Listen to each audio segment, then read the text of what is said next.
Hello. हां पोचलो बरं का मुंबईला. हां या इकडं गणपती बनत आहे नाही का तिकडं परेल वर्कशॉपला. हां या काय समोरच उभं आहे. हां करू का नंतर फोन. हां ठेवतो बरं का.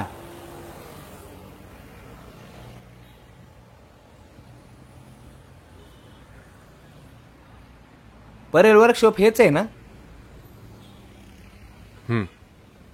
चिंतामणी इथंच बनतो ना. हो. जाम गर्दी असते ना लोकांच्या आगमनाला. तुम्ही पहिल्यांदा आला वाटतं आगमनाला. हां नाही म्हणजे यूट्यूबला पाहतो पण प्रत्यक्षात पहिल्यांदाच पाहणार आहे. ते परवा आगमन आहे ना चिंतामणीचं. हां तेव्हा ड्युटी लागली माझी इथं म्हणून आलो. अच्छा. पण मी काय म्हणतो एवढी गर्दी कशी काय लोकांची. अहो 105 वर्ष जुनं मंडळ आहे. शिवाय चिंतामणी बऱ्याच वर्षांनी परेल वर्कशॉपमधून निघणार आहे म्हणून ही गर्दी. त्यामुळे दांडगा इतिहास आहे बरं का.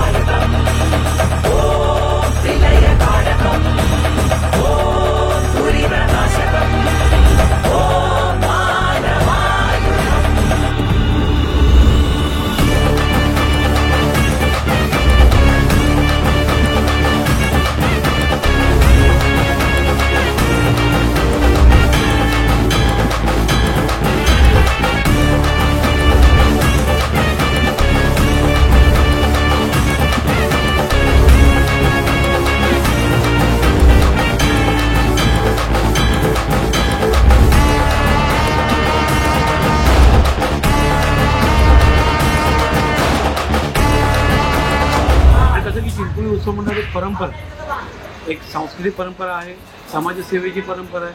या सगळ्या गोष्टीच्या मंडळाच्या असल्यामुळे साहजिकच त्या मंडळांनी परंपरा जपावी आणि त्यातून लोकांनाही आणि इतरांनी सगळ्यांना एक वेगळा आदर्श मिळतो, एक चांगला धडा मिळतो. तो धडा त्यांनी जपून ठेवावा.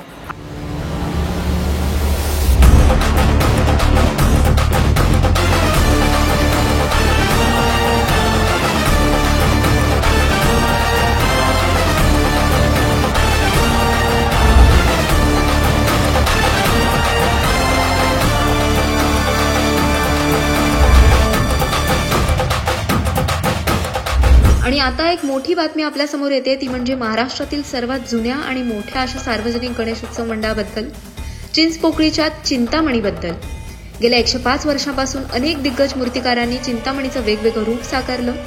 पण यावर्षी मंडळाने नवं रूप नवा मूर्तिकार हा संकल्प हाती घेतल्यामुळे भक्तांमध्ये वेगळीच उत्साहाची लाट उसळली आहे. तर पाहायचंय चिंतामणीचं हे वेगळं रूप कसं असणार आहे आणि त्याचबरोबर नवं रूप साकारण्याचा मान कोणाला मिळालाय. ऍक्शन. जय चिंतामणी. पण मला एक सांगा, ह्या वर्षीचं आगमन एवढं स्पेशल का.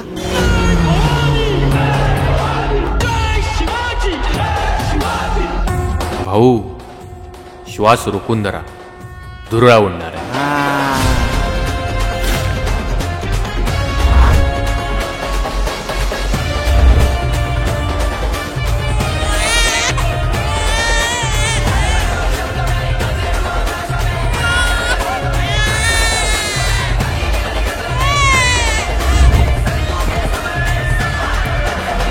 आणि सगळ्यांनाच पडलेला प्रश्न आहे तो म्हणजे या वर्षीचा चिंतामणी कसा असेल.